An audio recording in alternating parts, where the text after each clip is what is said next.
Are you ready?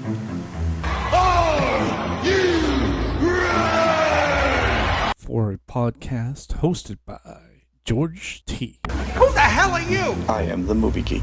Who are you? I am the movie geek. You are such a geek. Thank you. And now, on with the show.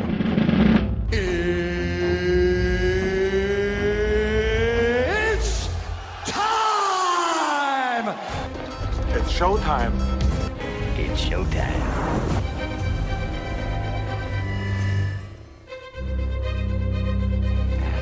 Here we go. Welcome into the Movie Geek Podcast. My name is George T, and I'm your host as always. And we've got our review of Bad Boys: Ride or Die, and a retrospect on the entire franchise, which, to say the least, has been action-packed, and hopefully, as the title says, Ride or Die will die off.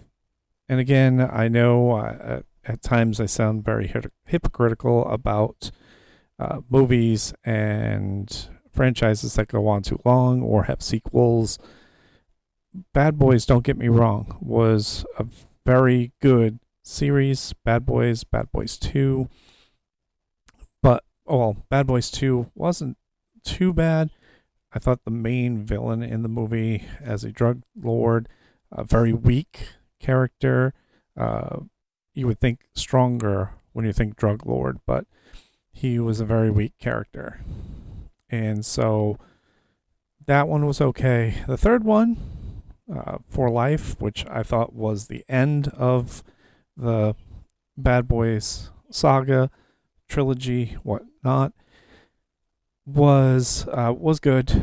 Introduced some new characters to the mix, but when you kill off the chief of police, played by Joe Pantoliano, and you bring in a new character like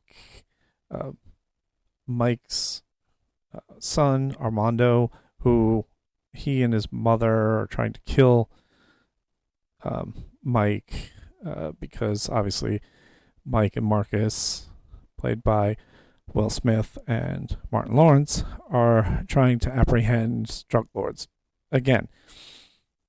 So, you would think that this was over with that one. But with, Will Smith and Martin Lawrence together, a great team. Like I said, the first three were exactly what you think, buddy comedies and whatnot. And I thought it was a really, really good trilogy. I didn't know if they really needed a fourth one. So again, I was pleasantly surprised that this movie was as good as I would have expected it to be. Just, an action-packed buddy comedy. So I will get into that review in a minute. So, as we go back, we look at Will Smith and Martin Lawrence together. And, they could have done other buddy comedies. I think they could have really done that. But they stuck with the franchise.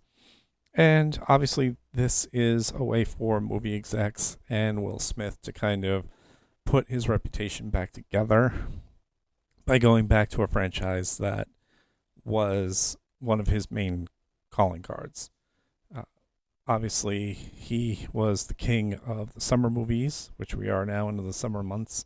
Obviously with the hits like Men in Black and Independence Day, and I don't want to say Wild Wild West, but that movie did come out during the summer. It was another one of these movies that was supposed to be good, which wasn't, but we'll get onto that. But again, with Will Smith trying to put his career back together after everything that has gone on with him in the last few years, the slap heard around the world, and just all this stuff. And what better way than to make a fourth movie? And again, I sound very hypocritical at times about franchises and movies. that either run their course or come up with sequels that are way too late. And all I got to say is hopefully this will be the last one. It will die with this. And again, I'll get into that in a few minutes. But again, the original one, Martin Lawrence, Will Smith as Marcus and Mike, respectively. Miami cops on the beat looking for a drug lord. And again, we've got 4 movies of this. And the second one, again, a Cuban drug lord. And then the third one was another one of these, Mexican drug lords. And so the fourth one, you're thinking, all right, it's just going to be another drug lord or whatever. But so the premise of this movie is after the chief was killed, obviously he's no longer in the movie, and then you've got Will Smith's Mike's son, Armando, who was arrested in the last movie, is now in jail. So this movie, we start out with Mike at his wedding, or first off, we drive to his wedding. Now, Martin Lawrence is Marcus' character.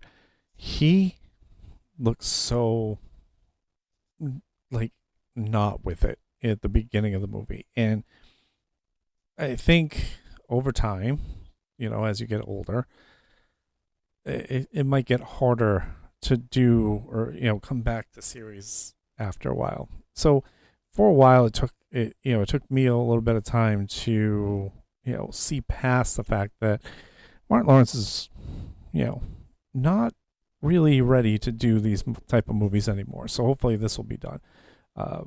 Obviously, Will Smith is still pretty active doing these type of movies, and so I think he can go on to do some more stuff. Like I know with I Am Legend 2, possibly still in the works and so on. But anyway, that's another time.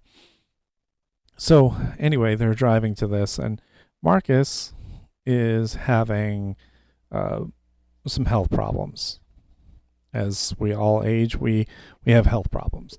So he winds up, having to go on a diet, but he winds up having a heart attack at Mike's wedding, and he survives, and he now has to live a healthier lifestyle.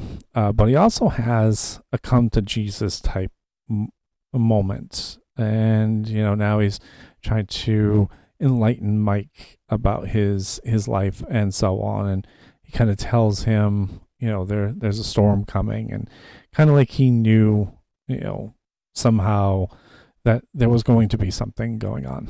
And sure enough, we've got our enemy who is out to get the bad boys, basically, and they wind up having to be caught in the crossfire between allegations of the former chief being a high helper for the drug cartels, accepting money and bribes and whatnot.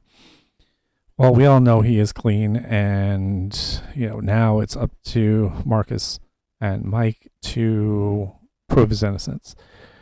So, that's basically the whole premise of this movie. At some point, we get to the point where we need to get dirty, and Mike goes to his son Armando, gets him out of jail, and now the three of them now are in pursuit of who really is the culprit of setting up the old chief. And we find out that it is somebody in the higher up hired by a senator, which we don't find out until later on. But he is ex-military and has an arsenal of high-tech snipers and everything else. So he's well prepared for anything that comes down. Well, of course, now we've got the bad boys. And now they're wind up fugitives. And it's nonstop action at this point because now there's bounties on their head, dead or alive. The FBI, CIA, the local PDs, the drug lords, the drug cartels are all after them.